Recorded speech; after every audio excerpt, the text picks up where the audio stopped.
Hello बच्चों, अब हम करने जा रहे हैं एक्सरसाइज 8.1 का क्वेश्चन नंबर 2।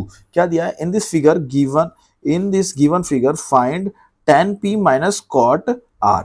tan p और कॉट r माइनस करना है। हमें फिगर दे रखा है, क्या दिया है? pq हमें 12 दिया है, ar हमें 13 दिया है, यहाँ पे 90 डिग्री एंगल है और qr निकालना है। मतलब qr क्या है? बेस निकालना है। ये हाइपोटेनियस है, ये परपेंडिकुलर है और ये बेस निकालना है हमें। तो हम सबसे पहले तो सॉल्यूशन में समझ जाएंगे। ये जब भी हमें तीनों में से एक दो चीज दी हो, एक ना दी हो, तो हमें हमेशा पाइथागोरस थ्योरम लगा के उसे निकालना पड़ेगा। हमेशा पाइथागोरस थ्योरम भी नहीं लिख सकते, जॉन सी थ्योरम जिससे हमें थर्ड लाइन निकल जाए वो लगाना पड़ेगा। तो यहाँ पर तो पाइथागोरस थ्योरम की जरूरत है, तो अप्लाइंग कर देते हैं।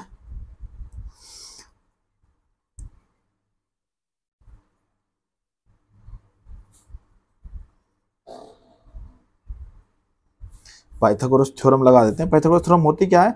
तो हाइपोटेनस का square is equal to base का स्क्वायर प्लस परपेंडिकुलर का स्क्वायर। हाइपोटेनस हमारे पास क्या है? P R is equal to P का स्क्वायर, बेस क्या है हमारे पे? क्यू आर का स्क्वायर प्लस में क्या है? पी क्यू का स्क्वायर, परपेंडिकुलर पी क्यू का स्क्वायर।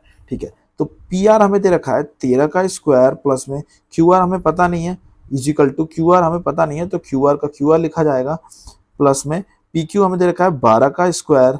सारी वैल्यू सॉल्व कर लेते हैं, 169 हो जाएगा, ये 12 इधर जाएगा और ये 12 का स्क्वायर होता है 144 होता है और is equal to Q R square. इसको सॉल्व करेंगे तो आएगा 25 और क्यू आर का अगर हम यहाँ पे लिख दें और रूट को ले जाए तो ये हमारा रूट पे हो जाएगा रूट, और हमारी जो 5 आ जाएगा और ये आ जाएगा क्यू आर। क्यू आर की वैल्यू जो आ गई वो क्या आ गई? 5 आ गई। मतलब बेस हमारा क्या आ गया? 5 आ गया। यहाँ पे हम लिख सकते हैं 5 सेंटीमीटर। ठीक है, इतना आपको समझ आ गया। उसके बाद हम देखते हैं, अब हमें निकालना क्या है? tan p निकालना है। tan p की वैल्यू निकालनी है। अब tan p होता क्या है? tan p मतलब यहाँ पे है p। अब ये सवाल में देख लीजिए, tan p अभी जो बताया था मैंने पिछले सवाल में कि p मतलब जो भी वैल्यू दे रखी हो, tan के संग p हो या किधर भी p वैल्यू हो, ठीक है, तो tan p हमारा क्या होता है? tan p के लिए देखो, अब ये फिगर दे रखा है, मैंने क्या बताया था कि जब भी p दे रखे तो उसे हमें बेस में लेना। तो एक फिगर मैं अलग बना देता हूँ कि tan के लिए कैसा बनेगा। tan के लिए ऐसा हो जाएगा, यहाँ पे हो जाएगा p, यहाँ पे हमारा q है, यहाँ पे हो जाएगा r।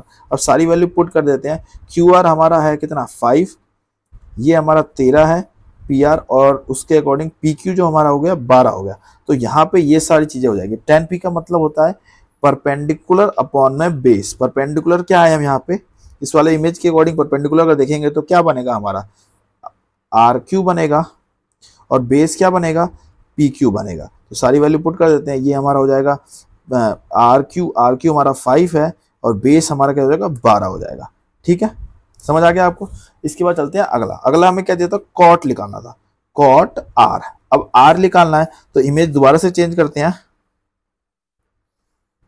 यहाँ पे आ जाएगा R, यहाँ पे Q है और यहाँ पे आ जाएगा P। और PQ की वैल्यू हमारी कितनी है? 12 है, QR की वैल्यू है 5 और ये हमारा 13 होता है। तो कॉट R के लिए लिया तो उसको नीचे कर दिया, मतलब बेस बना दिया। हमेशा इसको बेस बना के चलना है। ये लाइन हमेशा क्या होगी? बेस होगी। ठीक है, ये लाइन हमेशा क्या होगी? बेस होगी। तो इस तरीके से समझने में आसानी रहती है। तो कॉट R क्या होता है? बेस अपॉन में परपेंडिकुलर। ठीक है, और बेस कितना है? बेस हमारा है आर क्यू है और परपेंडिकुलर कितना है? पी क्यू है। तो सारी वैल्यू ऐड करेंगे, आर क्यू इजिकल टू 5 और पी क्यू इजिकल टू 12। ठीक है जी, तो ये हमारा आ गया कॉट आर। हमें निकालना क्या था? क्वेश्चन में दे रखा था tan p minus cot R. अब tan p की वैल्यू हमारी कितनी आई थी? 1.5/12 माइनस कॉट आर की वैल्यू कितनी आ गई? 5/12। दोनों को जब सॉल्व करेंगे तो क्या आएगा? आंसर 0 आएगा। So this is answer. आपको समझ आ गया होगा। कोई भी समस्या होगी ये tan और कॉट के बारे में तो आप इंट्रोडक्शन वीडियो देख सकते हैं, वहां पे थोड़ा सा और और डीपली समझाया गया तो समझ आ जाएगा। और उसके अलावा कोई समस्या हो तो आप लोग कमेंट कर सकते हैं। चैनल पर नए हो तो सब्सक्राइब कर देना और वीडियो को लाइक कर देना।